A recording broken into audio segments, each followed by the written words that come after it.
Step inside with me for a moment.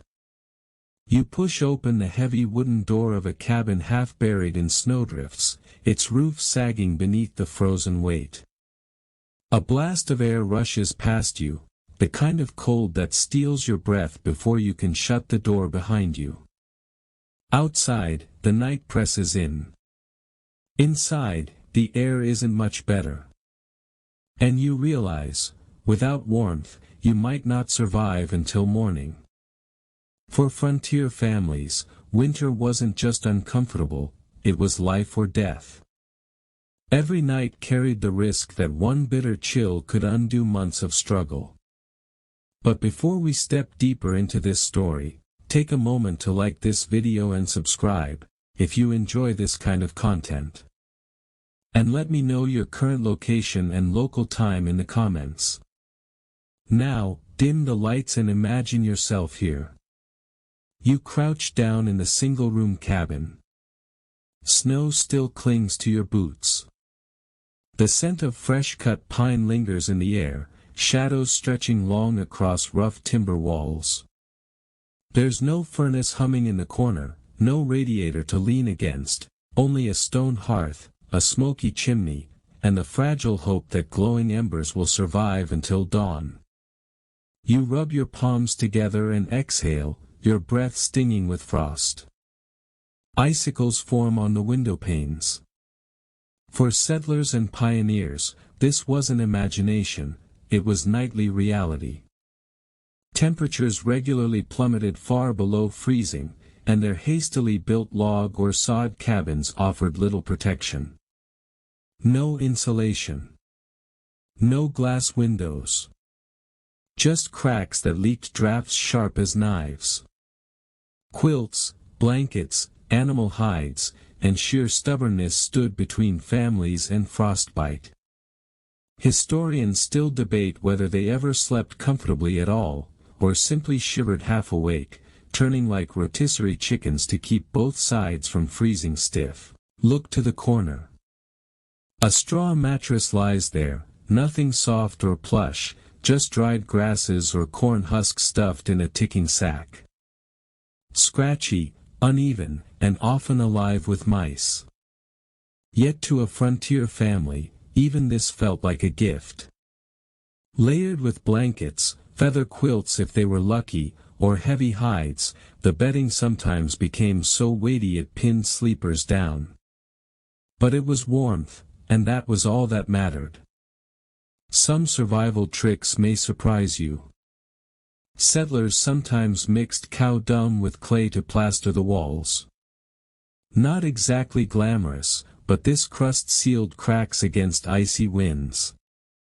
Others smeared rags with bacon grease and stuffed them between logs. Odd? Yes. Effective? Surprisingly so. Now shift your gaze back to the hearth. A faint red glow pulses from the embers, casting veins of light across the floor. Families slept close to this warmth, cheeks pressed against the stone. But fire was both salvation and threat.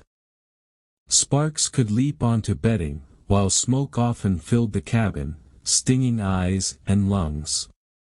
Each night was a gamble, freeze to death, or burn alive. Outside, wolves howled faintly on the wind. Inside, children whispered lullabies, their voices thin with exhaustion. Parents pulled them closer, shoulders and blankets pressed together. You could hear the rasp of breath, the creak of wooden boards beneath too many bodies. Step outside for a moment in your mind. The snow crunches hard beneath your boots. Moonlight glows across the white expanse, stars scattering above like frozen sparks. The air slices into your lungs, sharp and merciless. For a brief moment you marvel at the miracle of being warm enough to stand here, then your teeth begin to chatter. You rush back inside, slamming the door against the dark. This was the rhythm of frontier nights, banking fires, piling bedding, huddling together. Parents listened for the telltale silence that meant the fire had died, dragging themselves up in the darkness to coax embers back to life.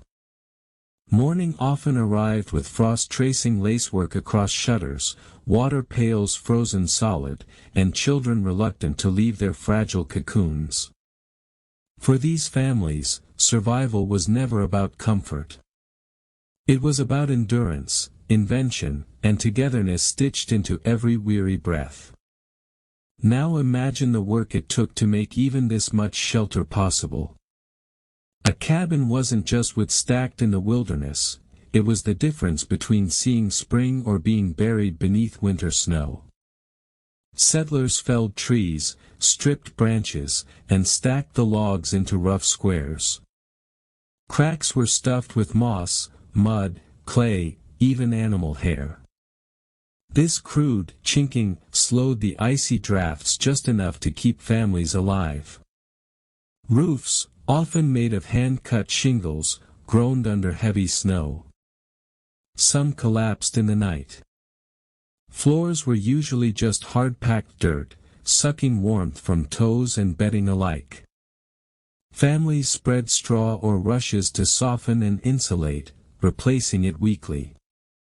The rustle of straw beneath children's feet became a familiar nightly soundtrack, along with the squeaks of mice who enjoyed it too.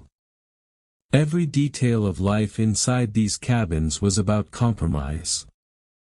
Cold earth floors, smoky chimneys, damp straw bedding.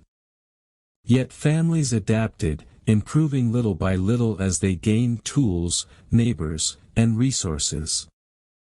A crude clay floor might one day become planked boards. Straw sacks might eventually be replaced by feather beds. Milk and lime paint on walls reflected candlelight, turning gloomy cabins into faintly glowing sanctuaries. And still, fire ruled above all. The hearth was the heart of the frontier home. Without it, nights were unlivable.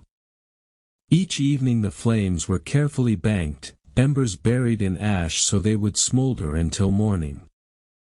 If the fire died, someone stumbled from bed to revive it, praying the wood was dry enough to catch. The fire wasn't just heat, it was life itself. Every ember meant survival, and every spark meant danger. Families didn't dare let the hearth go cold. Before bed, the fire was banked, logs pushed close together, covered in ash to smolder slowly until morning. If the embers faded too soon, someone had to rise from beneath heavy quilts in the dead of night, shivering, to coax flames back into existence. A single failed attempt could mean waking to frozen water pails, stiff blankets, and children too cold to move. Imagine the sound of that nightly ritual, the iron poker scraping against stone, the hiss of sap as a new log caught flame, the low sigh of relief as warmth returned. Mothers often kept kindling stacked nearby, ready to feed the fire before anyone stirred. In some cabins, a child's earliest chore was to guard the embers, learning at 5 or 6 years old that fire was as precious as food. And food itself played its part in warmth. Before sleep, families ate heavy stews or bread thick with fat, knowing that a full belly fueled the body's furnace through the night. Some settlers drank hot water, tea, or broth to carry heat into their cores. Others clutched stones warmed by the fire, slipping them into bedding like makeshift hot water bottles. These small comforts, though fragile, could be the difference between shivering awake and drifting into uneasy dreams. Clothing was equally crucial. Unlike us, with closets full of options, frontier families rotated between only a few garments. At night, they slept in wool layers, stockings, and caps pulled low over ears. Children wore nightshirts long enough to cover their toes. In diaries, mothers describe wrapping infants in strips of cloth and tucking them between older siblings for warmth. The little ones must sleep in the nest, one pioneer woman wrote, or they will not sleep at all. But the frontier night brought more than cold. It brought fear. Wolves howled in the distance, sometimes drawing close enough to scratch against cabin walls. Bears were rarer, but the thought of their presence lingered in children's minds. And beyond animals, there was fire, the ever-present threat that the very thing keeping you alive could turn against you. One careless spark, one overturned candle, and everything you built could vanish in flames. Many families slept lightly, waking at every crackle or shift in the hearth. Still, there was tenderness in this harshness. Families huddled together, shoulders pressed close, sharing not only body heat but the comfort of belonging. Children whispered lullabies or prayers before drifting into sleep. Parents reached out to check that each small body was still warm, still breathing. In the midst of hardship, intimacy was survival. Now, picture dawn creeping into the cabin. The fire has dwindled to faint embers, the air sharp enough to sting your nose. Frost outlines the bedding where your breath froze in the night. Water pails sit solid with ice. Children stir slowly, reluctant to leave their fragile cocoons. Mothers shake out straw sacks, brushing away damp patches. Fathers stomp the floor to test its firmness, then pull on boots to gather more wood before the day begins. Every morning carried the same rhythm: rekindle the fire, replace the straw, fetch water, split wood, and prepare food. These weren't chores, they were survival strategies. And they had to be repeated endlessly, through weeks and months of bitter cold. What kept families going through nights like these wasn't just fire or straw or quilts, it was resilience. A mindset that accepted hardship as normal, and adaptation as instinct. One diary recalls a woman laughing at her own misery, writing, "We slept with snow for a pillow, and yet we slept." In time, these nights became memories, then stories, then legends. Children who once huddled on straw pallets grew into adults who recalled the smell of pine smoke and the sound of straw crackling beneath them with strange fondness. Even hardship, when survived, carried its own nostalgia. So, how did frontier families sleep through the coldest nights without freezing? They layered bedding, banked fires, plastered walls with clay and dung, huddled together, ate heavily, and prayed the roof held firm. They endured, not with comfort, but with determination. Because survival was never about perfection. It was about grit, ingenuity, and the simple truth that even the coldest night could be conquered, if they faced it together.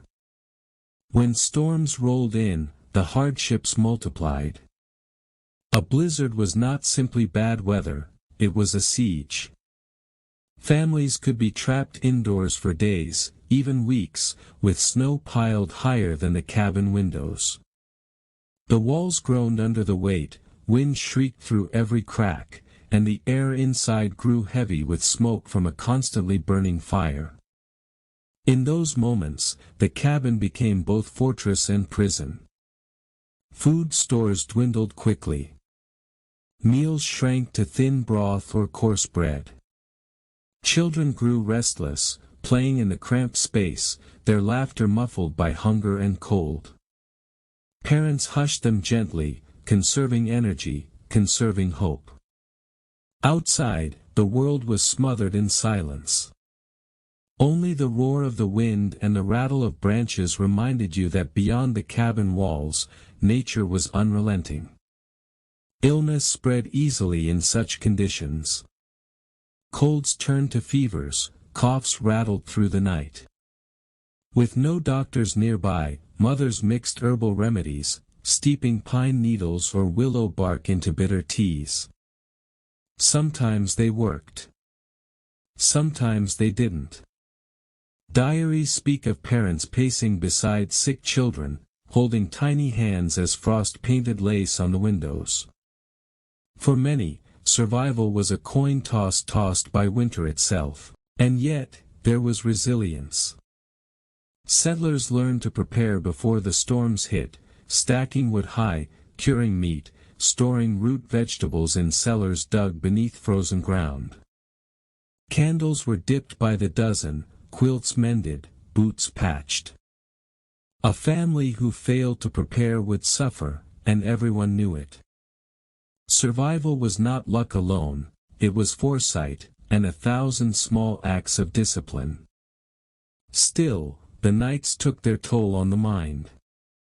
Imagine sitting in that dim glow, night after night, your only view the flames dancing against log walls. Days and weeks blurred into one another.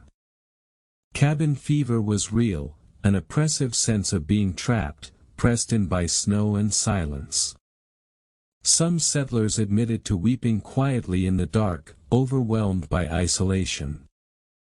Others sang, prayed, or told stories aloud, weaving threads of humanity into the cold silence. There were tender rituals, too. Families shared Bible readings, sang hymns, or recited poems. Fathers carved small toys from scraps of wood by firelight. Mothers patched clothing until their fingers ached. These simple acts weren't just pastimes, they were lifelines. They reminded families that even here, in the frozen wilderness, they were more than just survivors. They were people, clinging to culture, faith, and love. And then, at last, came the first signs of change. The bitterest nights gave way to mornings where the air felt just a touch softer, the snow a shade wetter. Icicles began to drip. Birds returned hesitantly, their calls breaking the long silence. Families stepped outside with cautious hope, blinking into sunlight that felt warmer against their skin. Spring was never guaranteed. Some winters claimed too many lives, of neighbors, children, livestock. But when a family did endure, when they stood on thawing ground and saw their cabin still standing, it was nothing short of a triumph. One pioneer wrote, "We counted our blessings by who still stood in the doorway when the thaw came." Survival itself was victory. So, when we ask, how did frontier families sleep through the coldest nights without freezing? The answer lies not just in the details, the straw bedding, the banked fires, the patched quilts. It lies in the unshakable determination of families who faced the wilderness with grit and endurance. They slept not in comfort, but in courage. And perhaps that is the lesson their story leaves for us today. Comfort is fragile. Luxury can vanish in a moment. But warmth, true warmth, comes from ingenuity, endurance, and the people huddled beside you in the darkest nights. But frontier survival was never just about one family alone. Neighbors, though sometimes miles apart, were lifelines. In harsh winters, community meant survival. When snow eased enough to travel, men strapped on crude snowshoes or hitched horses to sleds and went to check on nearby cabins. A knock at the door could mean the difference between life and death. Families shared food when supplies ran short, swapped firewood, and offered warm beds to travelers caught on the road. Even in an unforgiving land, generosity was a currency stronger than gold. Church gatherings, though rare in the dead of winter, became beacons of hope when the weather allowed. Settlers trudged miles through snow to sing hymns together, to pray, and to remember they weren't alone. These moments broke the monotony of endless nights and reminded them that winter would pass. Children, despite the cold, found ways to play. They built snow shelters, slid on frozen ponds, and chased one another through drifts, their laughter piercing the silence. For them, winter was not only hardship but also wonder. Parents often looked on, reminded that joy could still survive even the harshest season. Yet the lessons of those nights reached far beyond the snow. The discipline of rationing, the creativity of building, the courage to endure. Frontier families also relied on simple but ingenious technology to fight the cold. Iron stoves, when available, were a treasured possession, far more efficient than open fireplaces.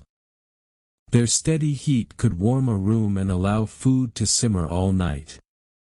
But many settlers could not afford them, and so they improvised, lining their chimneys with stones to trap warmth longer, or creating clay ovens beside the fire that released heat slowly as the family slept.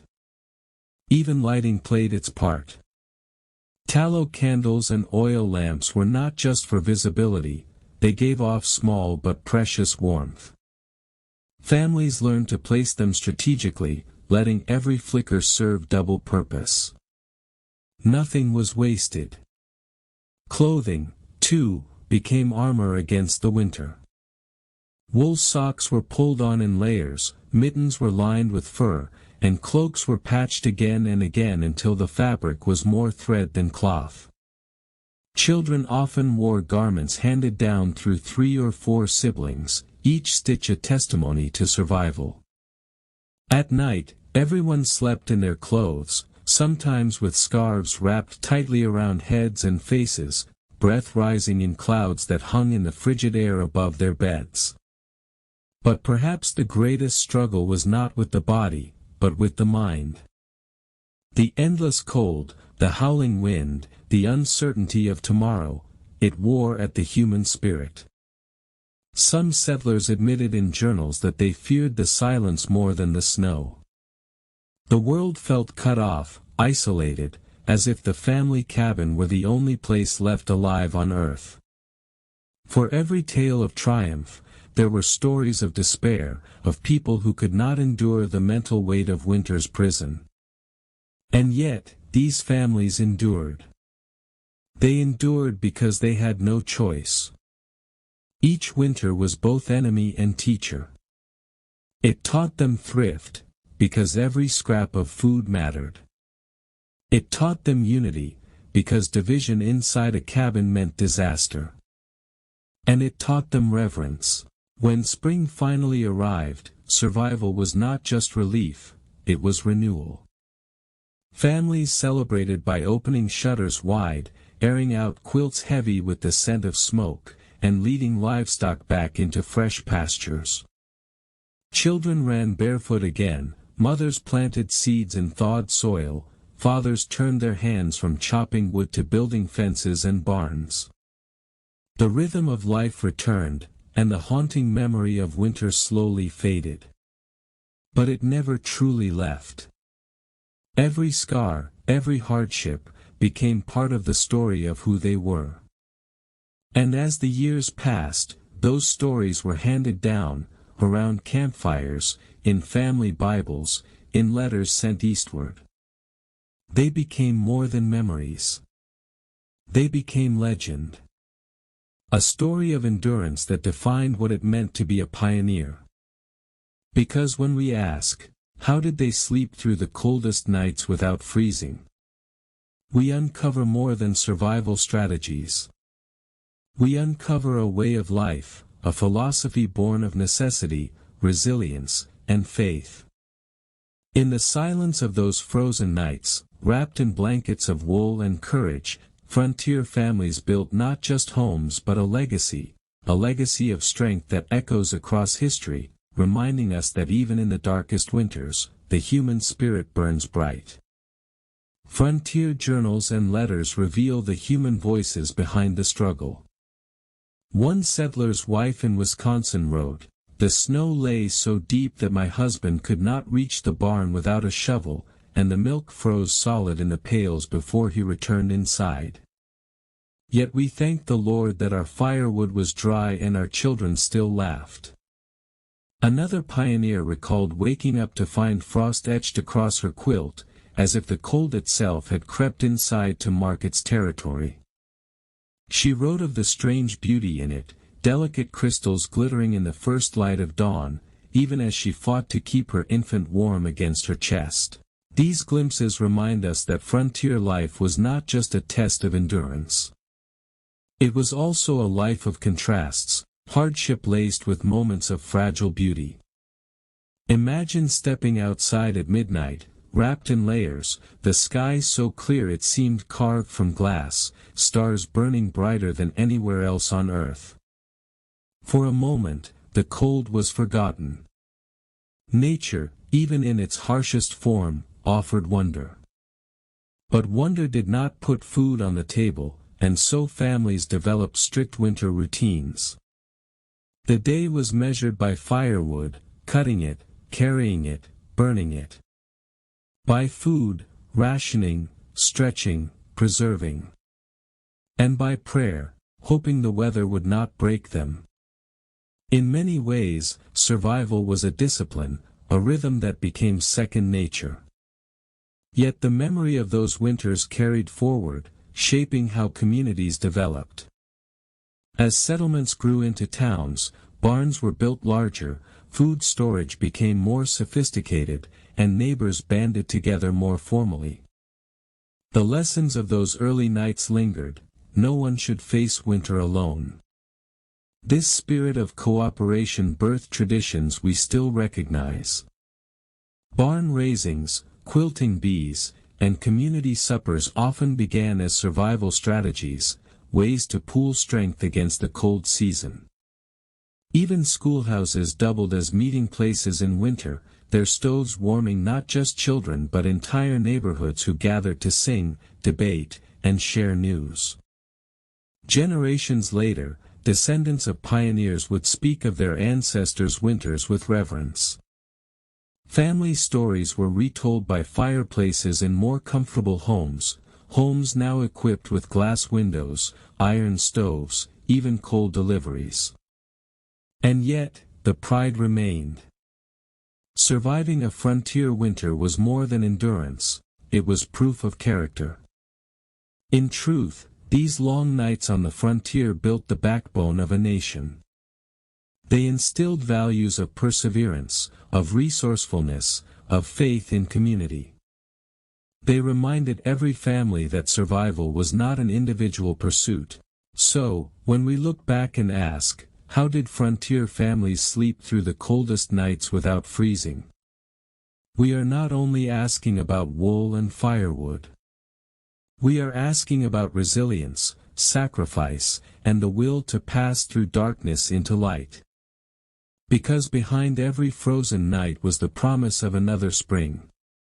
And behind every quilt and every fire was something warmer still, the love of family, the hope of tomorrow, and the strength of the human spirit.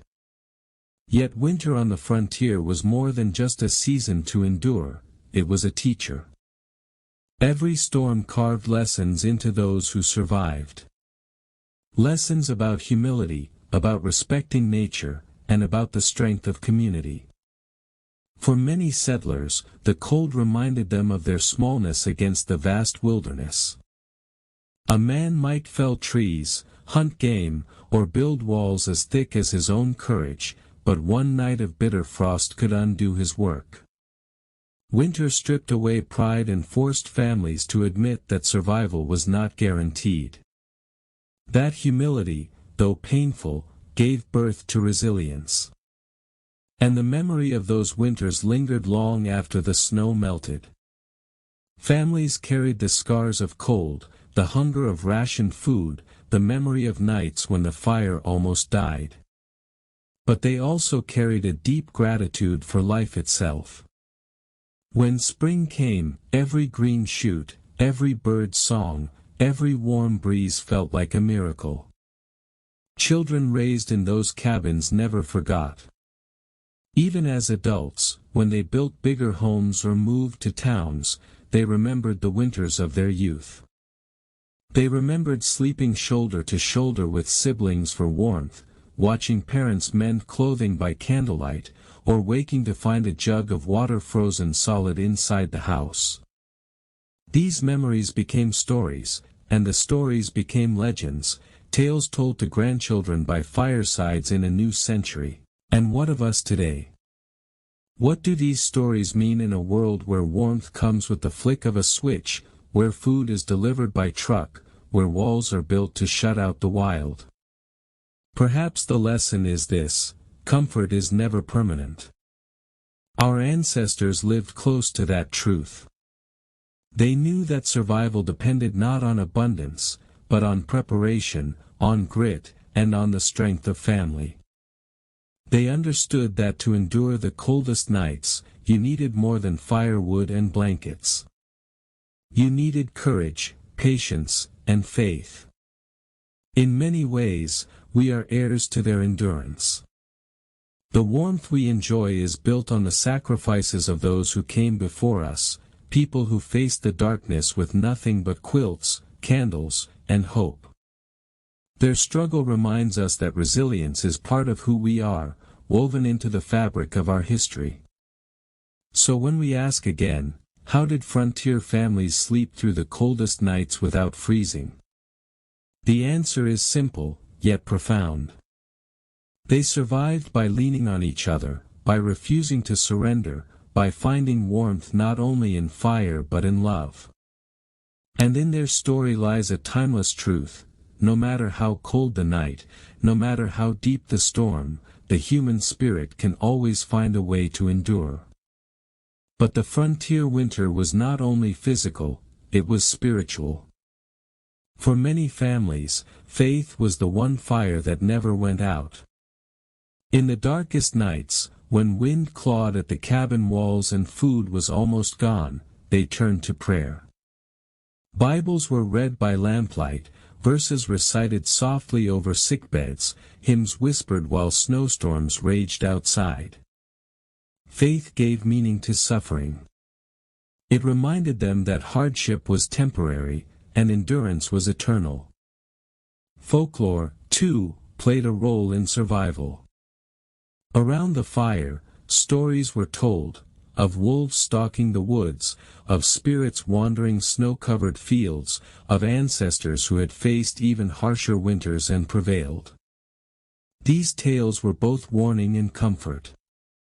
For children, they turned fear into imagination. Ingenuity was constant. Frontier families invented new ways to make winter livable. Some dug cellars into hillsides that stayed warmer than the air outside. Others stuffed cracks in walls with clay, moss, or even newspaper pages to block the wind. Ice itself was used as insulation, cut into blocks, stacked against walls, and covered in sawdust to slow melting. Every household was a workshop of survival. The winters also forged rituals. Families measured time not by calendars, but by the rhythm of the cold. The first snow meant chopping twice as much firewood. The deep freeze meant evenings spent quilting, mending, or carving. The last thaw meant planting new crops. Life was written in the language of seasons, and winter was its sternest teacher. Over years, these winters shaped a culture of endurance. The American frontier became known for its ruggedness, not because the land was kind, but because it was merciless.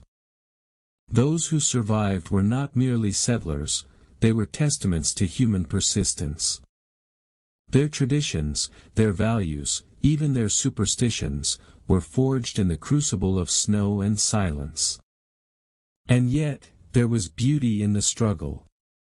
Diaries speak of moonlit nights where snow sparkled like silver glass, of the hush that fell over forests buried in white, of the profound stillness that made every heartbeat feel louder. To live through winter was to live inside both danger and wonder. That wonder shaped memory. Years later, children who once shivered under thin quilts would describe those same winters as magical, nights when the family was closest, when the world outside seemed far away, and love was the only warmth they needed. Hardship softened into nostalgia, and survival became story. These stories, retold generation after generation, gave birth to a national myth, the idea of the frontier spirit.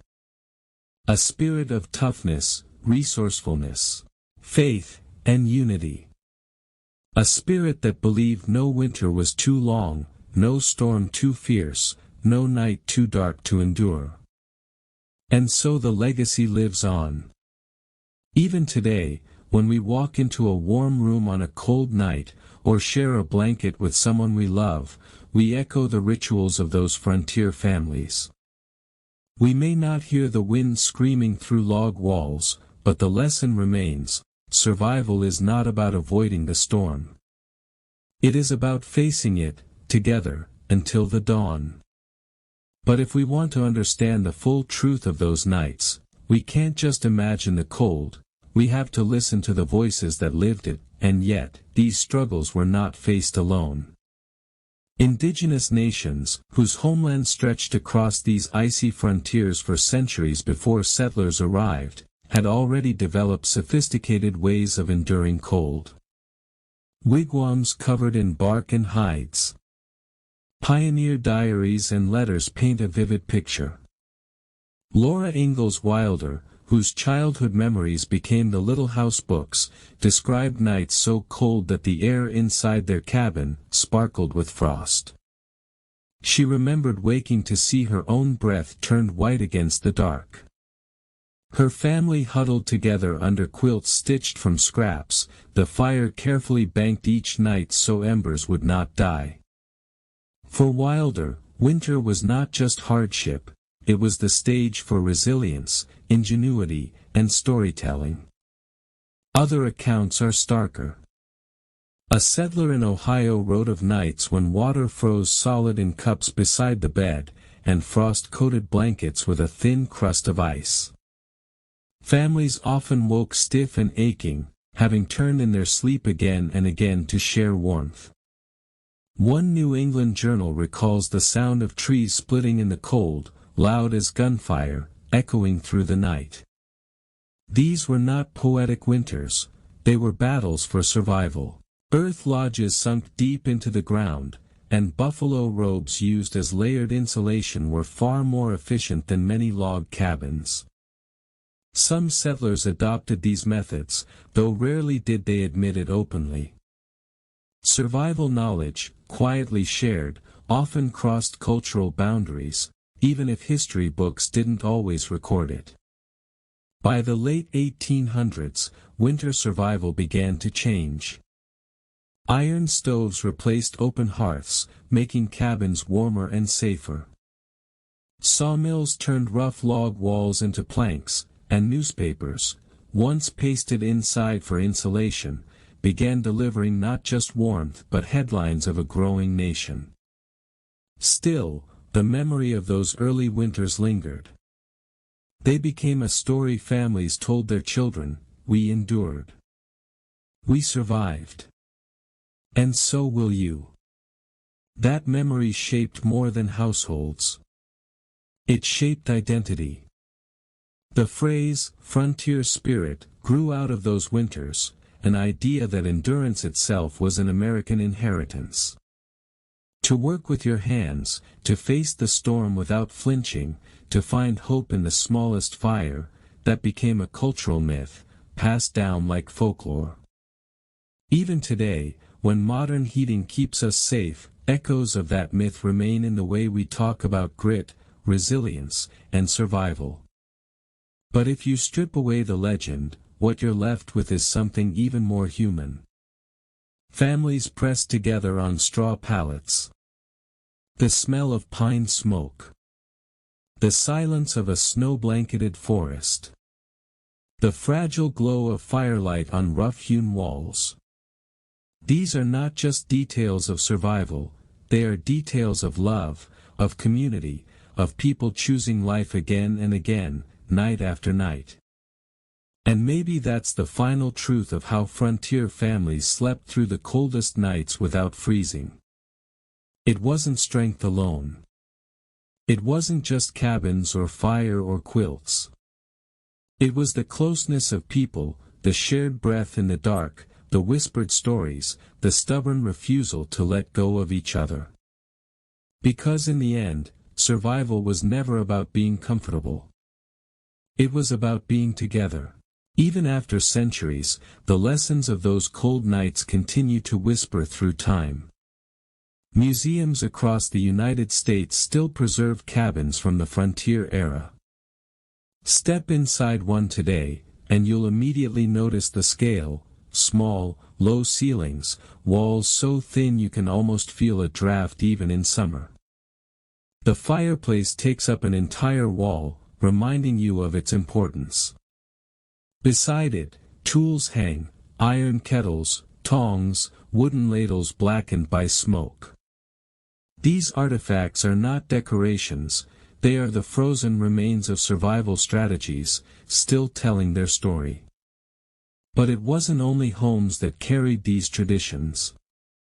Communities forged their own ways of keeping winter bearable. Quilting bees were not just for stitching blankets, they were social lifelines. Women gathered, needles flashing, piecing together scraps of fabric into patchwork quilts thick enough to keep families alive. Each stitch carried gossip, laughter, prayer, and sometimes grief. By the time winter's heart arrived, those quilts were not just coverings, they were history sewn into cloth. For men, winter was often a test of endurance outdoors. Chopping wood in deep snow, hunting scarce game, hauling heavy loads, these tasks became symbols of responsibility. The family depended on the father's strength, but the truth is, survival was always collective. Children gathered kindling. Mothers kept fires burning and food simmering. Elders told stories to steady fearful hearts. The frontier family was a web of interdependence, every member holding the others up. And with survival came ingenuity. Not every cabin had glass windows, so settlers stretched oiled cloth across frames, letting in dim light while keeping drafts at bay. Herbs were tucked into bedding to repel insects. Even ashes from the hearth were saved, mixed with lye to make soap, or scattered on frozen paths to keep boots from slipping. Nothing was wasted, because in winter, waste could cost lives. The soundscape of those winters lingers in imagination. The steady crack of an axe splitting wood. The hush of snow falling so thick it muffled the world. The pop and hiss of green logs burning. The soft murmur of lullabies sung by tired mothers. And outside, the eerie call of wolves across frozen forests. These sounds stitched the frontier night into memory, harsh and haunting, yet strangely beautiful. By the 20th century, central heating, electricity, and insulation had replaced these older methods. But in many rural communities, memories of the bold winters lived on. Grandparents told grandchildren how frost used to creep across bedroom walls, how water froze in buckets beside the bed, how sometimes they slept wearing coats, mittens, and hats just to make it through. These stories were not complaints, they were badges of endurance. And that is perhaps the greatest legacy of frontier winters, not just survival, but pride. Families carried those memories as proof that they had endured what few others could. That identity, born in hardship, became a cornerstone of the American myth: ruggedness, resourcefulness, unity against the storm. Yet when you peel back the myth, what remains is simple humanity. Fathers rising in the night to stir embers. Mothers quilting by candlelight with raw fingers. Children pressing close for warmth. Elders whispering prayers into the dark. Together, they created not just shelter, but belonging. So when we ask, how did frontier families sleep through the coldest nights without freezing? The answer is layered. They used fire and stone, quilts and straw, moss and clay. They leaned on neighbors, borrowed wisdom from indigenous nations, and stitched scraps into warmth. But above all, they leaned on each other. Because in a world where every dawn was uncertain, the warmth that truly kept them alive was not only from fire. It was from family. As winter dragged on, the nights seemed endless. The cold pressed in like an unrelenting weight, testing the will of every family. Yet, in the depths of hardship, there was always the promise of change. The first hints of spring were subtle, barely noticeable at first. A faint drip of melting ice from the eaves. The softer light of the sun lingering just a little longer in the sky. A bird's call breaking through the silence of snow. For frontier families, these small signs were more than nature's rhythm, they were hope itself. After months of confinement in cabins sealed tight against the storm, families would cautiously step outside, blinking into the pale light, their boots crunching on the stubborn patches of snow. Children, restless from long nights by the fire, would laugh as they splashed through half-frozen puddles, their cheeks still red with the bite of winter. Mothers would open windows, just enough to let in a breath of clean air, sweeping out smoke that had clung for months. The transition from survival to renewal was profound. Food stores that had been dwindling were replaced with the first green shoots foraged from thawing soil. Men repaired fences broken under the weight of ice. Women washed heavy quilts and hung them in the sun, watching them billow like sails in the new season's wind. The harsh lessons of winter, discipline, unity, endurance, gave way to gratitude. But even as spring brought relief, the memory of cold lingered. Families knew that another winter would always come, and so they prepared even in summer. Wood was chopped and stacked high, insulation repaired, herbs gathered for medicines, and quilts sewn months before frost returned. This cycle of preparation was not just necessity, it was wisdom handed down across generations, a rhythm as old as the frontier itself. In truth, the frontier was never just a place, it was a test of spirit. The winters stripped life to its essence, revealing what truly mattered. Even today, the echoes remain. In remote cabins, in the stories told by grandparents, in the quilts folded carefully in cedar chests, the memory of those winters is alive. Each stitch of fabric, each crack in a fireplace stone, each story whispered beside the flames is a reminder, life was never easy, but it was deeply, profoundly lived. And so, as the curtain of this history draws to a close, we can picture that final image, a frontier family, gathered close beneath heavy quilts, a fire glowing low in the hearth. Outside, the wind howls and the snow piles higher, but inside there is warmth, born not only of fire, but of togetherness. Eyes grow heavy, breaths slow, and sleep takes them, cradled by the rhythm of survival. They do not know what tomorrow will bring. But for tonight, they rest. Safe. Together. Alive.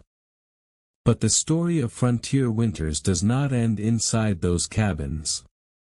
It carries forward, through generations, through stories, through the very way we still think about survival and family today. Think for a moment about the contrast between then and now.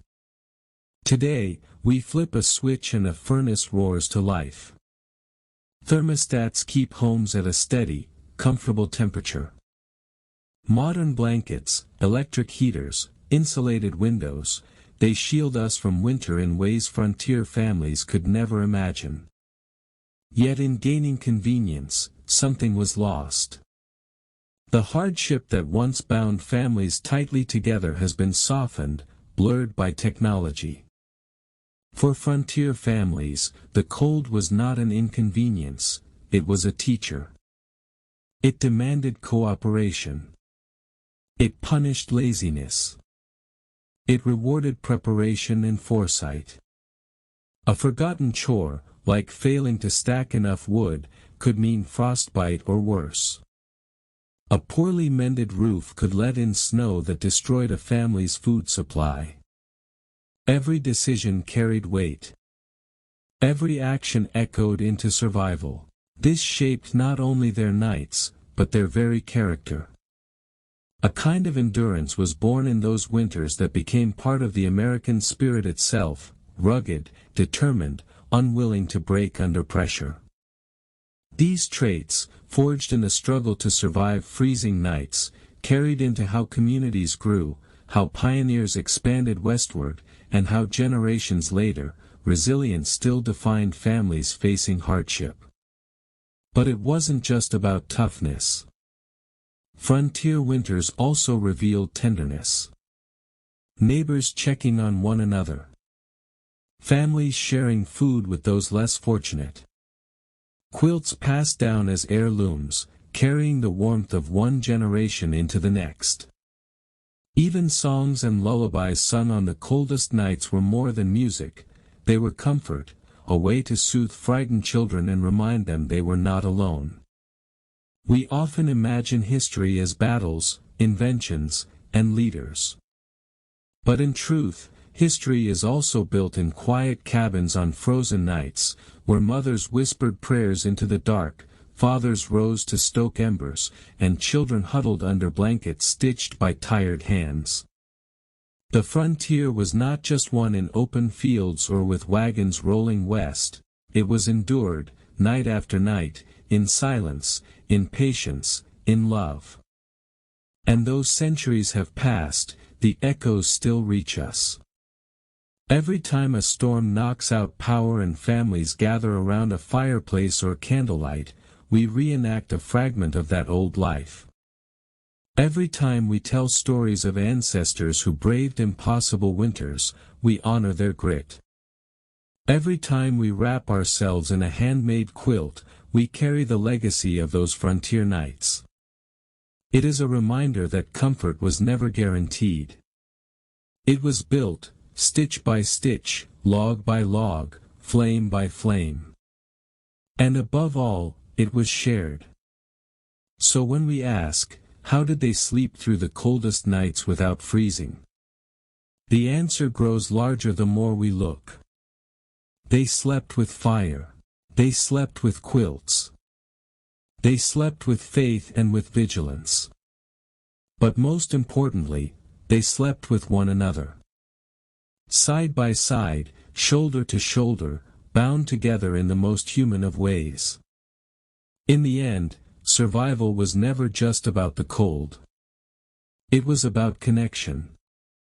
The frontier nights remind us that warmth is not only found in fire, but in family, in community, and in the stories we carry forward.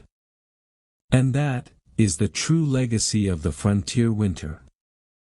A lone cabin, half buried in snow, standing against the vast silence of a frontier winter. Smoke curls from its chimney into the pale sky. Inside, shadows dance across wooden walls as the fire flickers low. A mother bends over a cradle, gently tucking straw and quilt around her baby. Nearby, an older child stirs from sleep, pulling the blanket tighter against his chin. Their father rises quietly, careful not to wake them, and feeds another log into the fire. The hiss and crack of flame answers the howl of wind outside. This was the rhythm of countless nights, simple, repetitive, but filled with quiet determination. Families didn't just endure the cold. They developed rituals around it.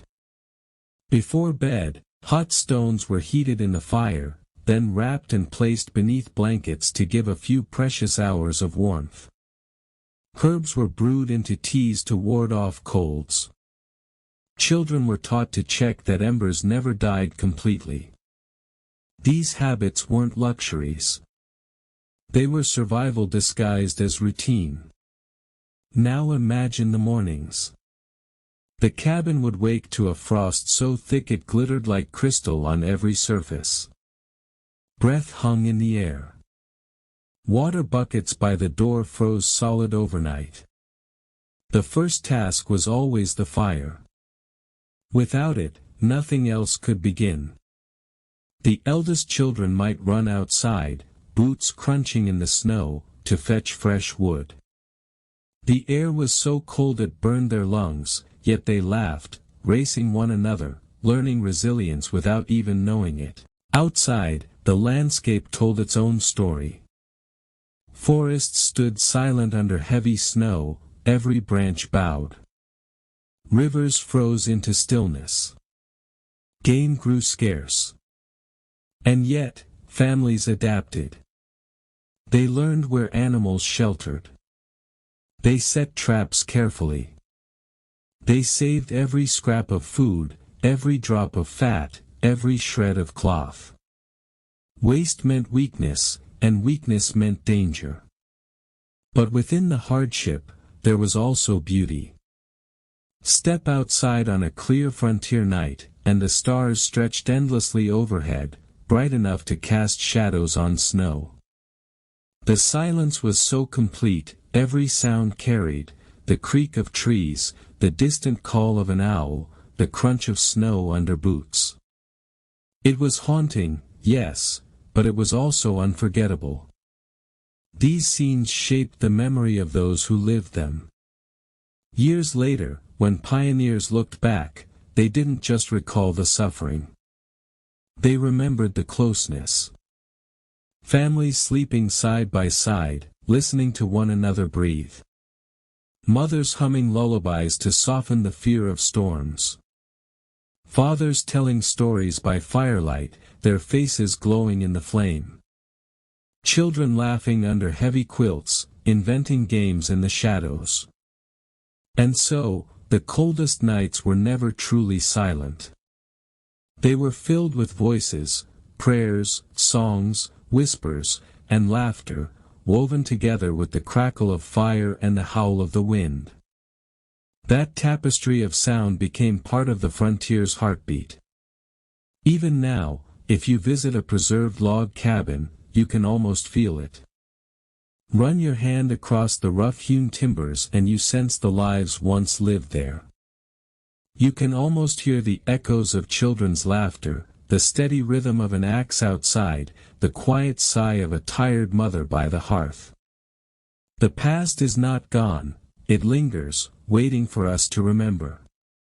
Because the real story of how frontier families survived the cold is not just about fire, or quilts, or ingenuity. It's about human connection. Outside, the landscape told its own story. Forests stood silent under heavy snow, every branch bowed. Rivers froze into stillness. Game grew scarce. And yet, families adapted. They learned where animals sheltered. They set traps carefully.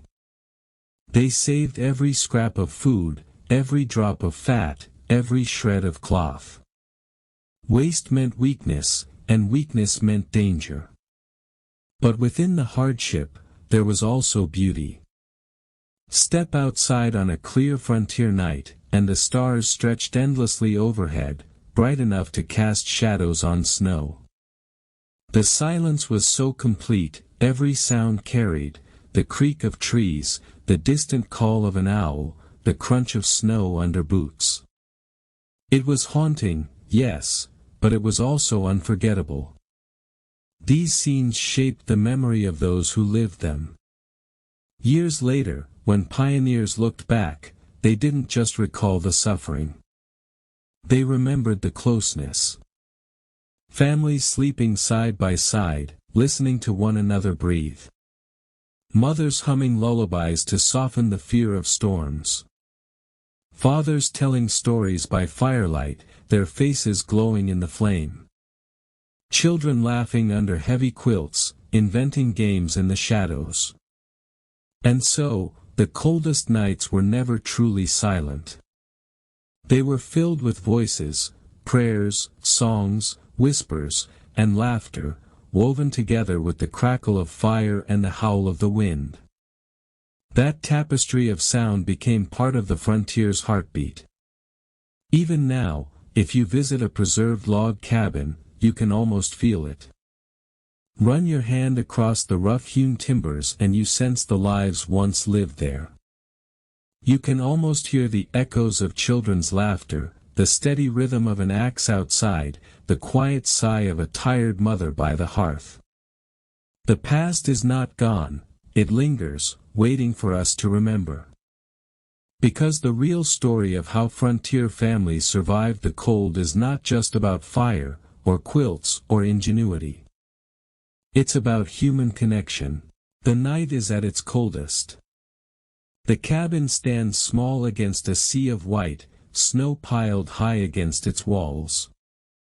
Inside, the fire burns low, casting a soft orange glow across weary faces. A family lies close together, wrapped in quilts layered thick with history, scraps of old shirts, worn dresses, stitched into warmth by hands that refuse to give up. The father's hand rests on the embers, stirring them gently, coaxing one more flame to life. The mother hums softly, her voice little more than a whisper, but enough to steady restless children.